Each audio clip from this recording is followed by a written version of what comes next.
Listen, the Washington Mystics just put belt to ass on Angel Reese and the Chicago Sky. Sonya Citron was out there cooking with hot grease.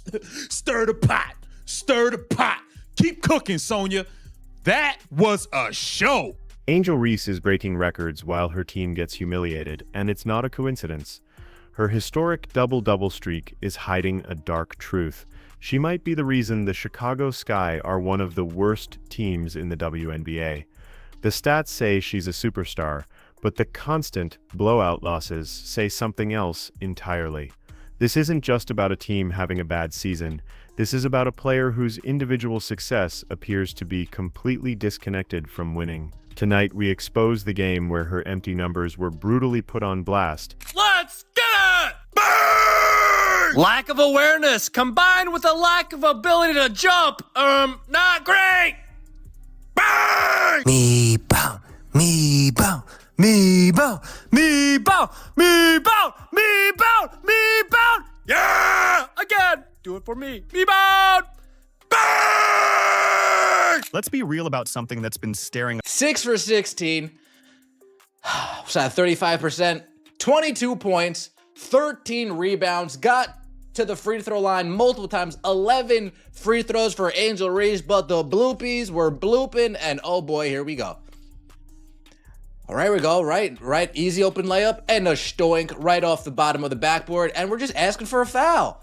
We're asking for a foul. We throw the ball off the bottom. That's like the bottom side of the backboard. Asking for a foul. No foul to be given in this current point in time. The perfect encapsulation of this paradox is the Chicago Sky's mid-season clash with the Washington Mystics. On the surface, Angel Reese's performance was nothing short of brilliant. She finished the game with 22 points and 13 rebounds, marking her 11th consecutive double-double.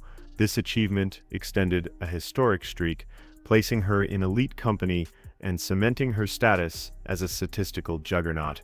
For any other player on any other team, this would be cause for celebration, but for the Sky, it was just another chapter in a horror story. The final score read 103-86, a brutal 17-point blowout loss on Okay, new strategy, team. Angel, keep doing your part. Everyone else, go rebound her misses! Burn! If she keeps missing layups at this rate, she's gonna be serving buttermilk pancakes at Denny's. Butter? Did somebody say butter? Butter pecan! Burn! At a certain point, you just gotta applaud greatness. A me-bound on her back? Are you kidding? Bang! Simon says, give me another pray-up. How about it? Bang! She really hit under the basket on a layup. Get this girl GPS. Bang! Everybody get up on your feet. It's time to meet and greet the most underpaid athlete. Bang! Listen, man, Kiki Area Fan got the better of her today. 22 points, 10 rebounds, 4 assists, 8 of 14 shooting. Man, Kiki was stirring that pot on Angel today. Listen, the Chicago Sky are trash. And Washington Mystics, you are a 500 team fighting for the playoffs. You are scrapping to get into that playoffs, and I respect it. Led by 2 rookie all-stars.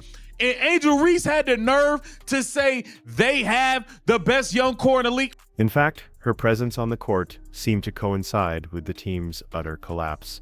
During her 28 minutes of play, the defense fell apart. The Mystics scored an astonishing 52 points in the paint, a statistic that serves as a direct indictment of the Sky's interior defense, an area where Reese, as the starting power forward, is supposed to be the anchor.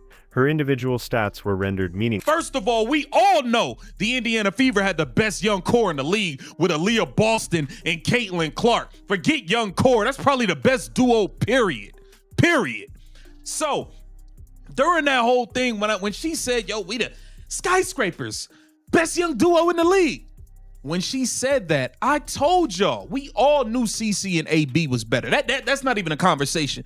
I said, wait a second. Are y'all sure, Angel, are you sure you and Camila are better than Sonya Citron and Kiki? The last I checked, the Washington Mystics had 2 rookies that made the All-Star team. And boy, did they show why today. They took this matchup personal. Spins on Reese, comes back. Yes, off the window. As she's saying, too small on the way back.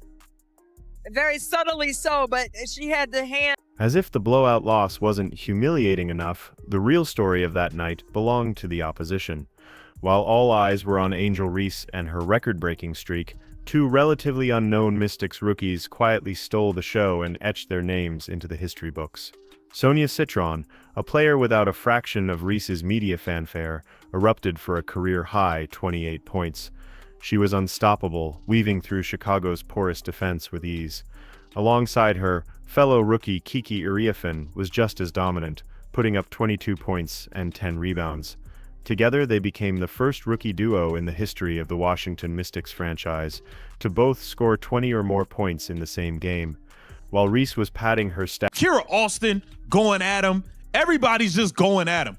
The Chicago Sky are food. And I mean, it's just embarrassing to the point where it's like, you like as a Sky fan, y'all are probably happy y'all lost by less than 20 points today. And that is embarrassing. That is ridiculous. Y'all getting popped, bro. Y'all not just losing. Y'all getting smoked by 20 and 30 and 40 and almost 50. Bro, y'all are terrible. Something has to change. Something has to change. All of you all that are gonna go home and write a biography on how wrong this is, you guys can kick rocks. What's up, fam? Candace Parker here. I'm gonna do a tier ranking of WNBA players. I'm gonna try. they didn't just beat the Sky, they exposed them. They demonstrated that cohesive, intelligent team play will always dismantle a team built around one player's hollow numbers. The fact that two rookies could so thoroughly outplay Chicago's veteran-filled roster was a damning statement. It proved that the problem wasn't a lack of talent, but a lack of chemistry and defensive integrity, issues that trace right back to the team's supposed star. The victory and the historic achievement belong to Washington, leaving Reese with nothing but another double-double in another devastating loss. Listen to this. We have the commentators that are actually laughing at this. To be able to attack and finish inside, and Washington has done that incredibly well so far. Reese missed the first one, still with it locked. Give this one to We have commentators laughing at this. Washington has done that incredibly well so far. Reese missed the first one, still with it locked. They realized that they were laughing and then quickly stopped themselves like, oh, I can't laugh. I'm live right now. I can't laugh. I'm live right now. Let me let me get real serious real quick. The statistical and team-based failures were bad enough, but a single moment in the first quarter crystallized Reese's struggles in the most visceral way possible. It was a play that went viral, a moment of pure on-court dominance that had nothing to do with the final score. Washington's Shakira Austin received the ball in the post, with Reese defending her. What followed was a swift, decisive move to the basket for an easy score. But the play wasn't over. As Austin trotted back down the court, she looked towards her bench and subtly flashed the too small gesture, a universal sign of disrespect in basketball, indicating that the defender was simply not strong or skilled enough to stop her. Angel Reese went home and got cooked in front of everybody. She played a good game, but her team got destroyed. This team is pitiful. Pitiful. And the sad part is, it's not like they have anywhere to turn. Ariel Atkins didn't play today, but she ain't been winning them no game. It's not, they have nowhere to turn. They went and made moves in the offseason as if they had a team to go out and win games and try to compete right now. Going and giving up your young draft pick for Ariel Atkins, going and getting Vandersloot, who's hurt. I mean, I just don't understand the direction they thought they were going in. But this has been malpractice from the management to the coaching to a lot of these players. Terrible.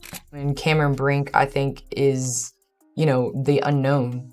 So I put Cameron Brink on the C level, I think, just in terms of her kind of showing glimpses of what she's capable of. I think WNBA, with the space and her length and versatility, she's going to be able to have an impact on the defensive end immediately. And then you got Angel Reese. I put her right at that C level. The taunt was delivered with cold precision, and worse yet, the television announcers immediately picked up on it, gleefully pointing it out to a national audience. In that instant, Reese was no longer a statistical giant. She was a highlight reel victim. It was a raw, unfiltered exposure of her defensive liabilities. This wasn't just trash talk between rivals, it was a calculated statement from a peer declaring that Reese's reputation was overblown and her defense was a weak point to be exploited. The moment captured everything wrong with the Sky's performance. I think in terms of being above, you have to be able to have the ability to carry a team, be a 1 or 2 option. I think Angel Reese is fantastic at her role, which is offensive rebounding. She showed and demonstrated so much growth in that first year. I think that this is my tier. We have her reposting this. I'd be mad too if a girl who was beautiful, rich, famous, rich and famous, lifestyle of the rich and the famous. They always complaining, always complaining. Shout out to Good Charlotte, man. They were a quality band. They were a quality band. And well liked among her peers, comes in, breaks my records, gets promotion, brand deals I couldn't get, and then has the audacity to steal my vet. I'd be bitter. Uh-oh, Angel Reese reposted that. And then Angel Reese puts out her own tweet. Clout is one hell of a drug. Like, it really gets to a point. Oh, shots fired. Shots fired. The rumblings of dissent that began on the court soon found a powerful voice off of it. Candace Parker, a 3-time WNBA champion, 2-time MVP, and one of the most respected figures in basketball, decided it was time for an honest conversation. On her new podcast, co-hosted with Aaliyah Boston, Parker conducted a player tier ranking. When Angel Reese's name came up, Parker didn't hesitate. She placed her in the C tier, a ranking that sent shockwaves through the WNBA community. Parker's analysis was not born from hate, but from an expert understanding of what it takes to win at the highest level. She methodically explained her reasoning, putting Reese's role into stark perspective.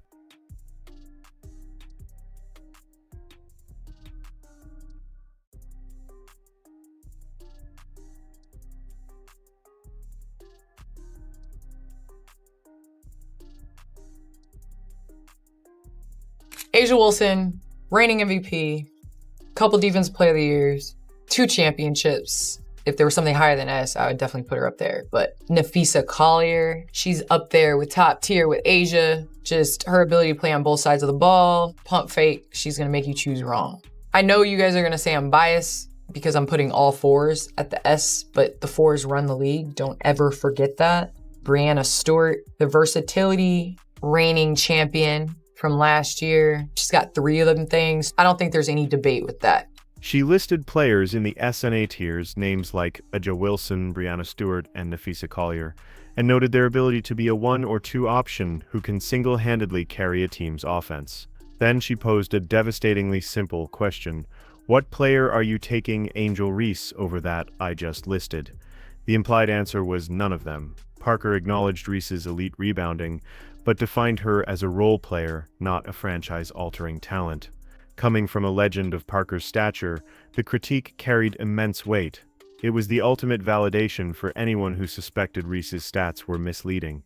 It was a public declaration that, in the eyes of a true champion, Angel Reese was simply not in the same league as the WNBA's elite.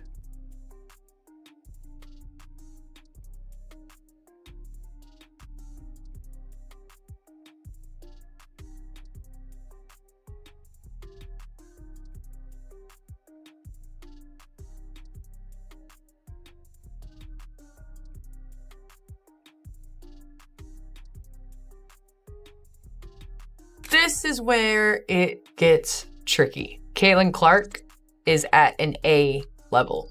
I think in time she's going to raise up to that S, but in order to put her at that level, she's got to have a couple more years. So I'll put Kelsey Plum at the A level.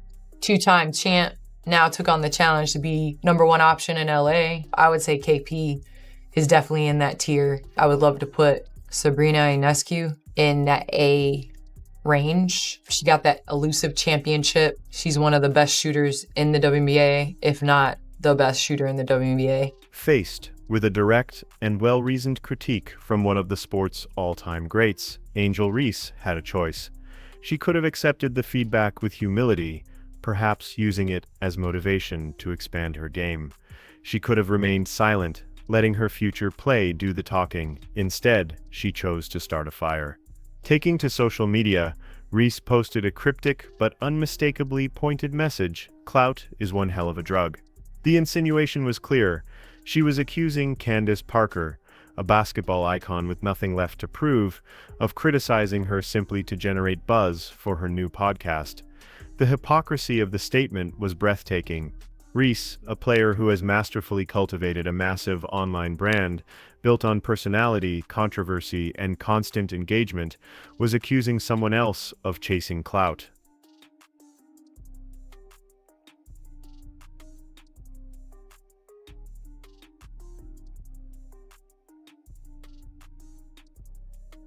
And yet again, her fans have talked her into another one-sided beef. The other side doesn't know that they're beefing, but as far as Angel Reese is concerned, as far as the Reese's Pieces are concerned, oh, it's beef and it is on site. The last one-sided beef, you guys know.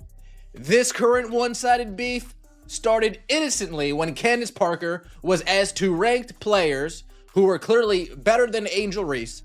The Reese's Pieces threw a temper tantrum, tagged Angel so many times, tweeted about it so many times, that now Angel Reese is convinced in her own mind, oh, this actually is beef. Candace Parker, you don't like me. Her response was widely seen not as a defense, but as a deflection.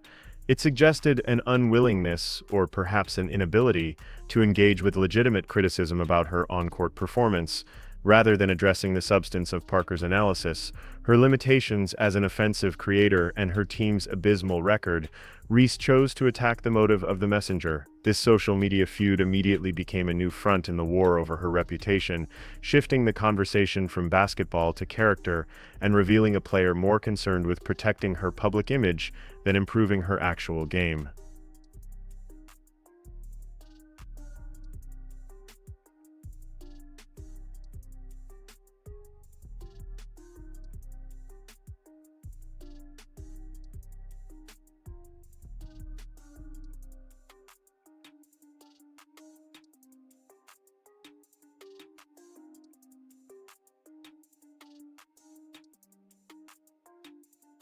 Is the double-double queen. They got the brakes beat off of them last night by the Minnesota Lynx. Angel Reese's double-double, I think 11 points, 11 rebounds, was meaningless and insignificant. To fully grasp the chasm between Reese's empty statistics and genuine franchise-altering talent, one only needs to look at her fellow rookie, Caitlin Clark. While the Chicago Sky have been mired in dysfunction and drama, Clark has been orchestrating one of the most remarkable turnarounds in the league. The Indiana Fever, a team that was a perennial laughingstock for years, have been reborn under her leadership. They are not just winning more games, they are playing a fundamentally different brand of basketball, one built on chemistry, ball movement, and collective confidence. Clark's impact transcends her own impressive stat line. She is the rare kind of player who makes everyone around her better. Players like Kelsey Mitchell and Alyssa Smith are having career-best stretches, finding new levels to their game now that they are playing alongside a true offensive engine.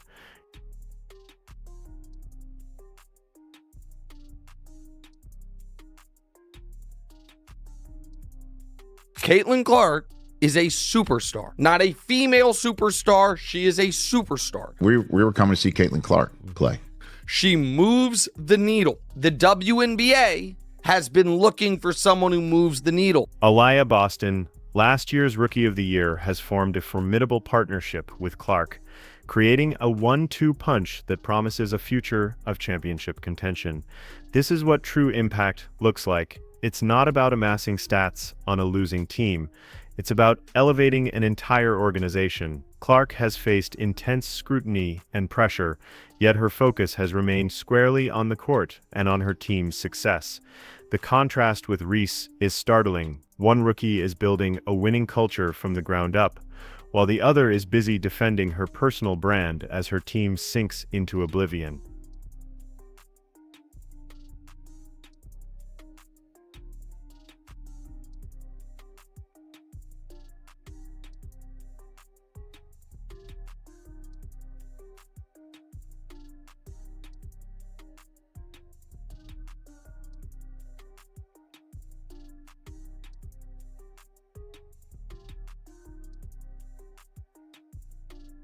Ultimately, the failures of the Chicago Sky cannot be placed on one person's shoulders. The organization's management has made questionable offseason moves, and the coaching staff has failed to implement a defensive scheme capable of competing in the modern WNBA. The fact that the team consistently gives up massive point totals in the paint points to a systemic breakdown that goes beyond any single player. However, as the face of the franchise and its most celebrated player, Angel Reese is at the heart of the narrative. Her inability to anchor the defense, her inefficient shooting, and her tendency to get into foul trouble are all contributing factors to the team's demise. More importantly, her off-court behavior sets a tone. When the team's star is more engaged in social media battles than in addressing on-court deficiencies, it sends a powerful message to the rest of the locker room about what is truly valued. Her career has arrived at a critical juncture far sooner than anyone expected. The path she is on. In the world of professional sports, legacies are forged in the fires of adversity and measured in wins and losses. Angel Reese possesses all the raw materials of a superstar, the talent, the charisma, and a relentless motor that allows her to rack up rebounds at a historic pace.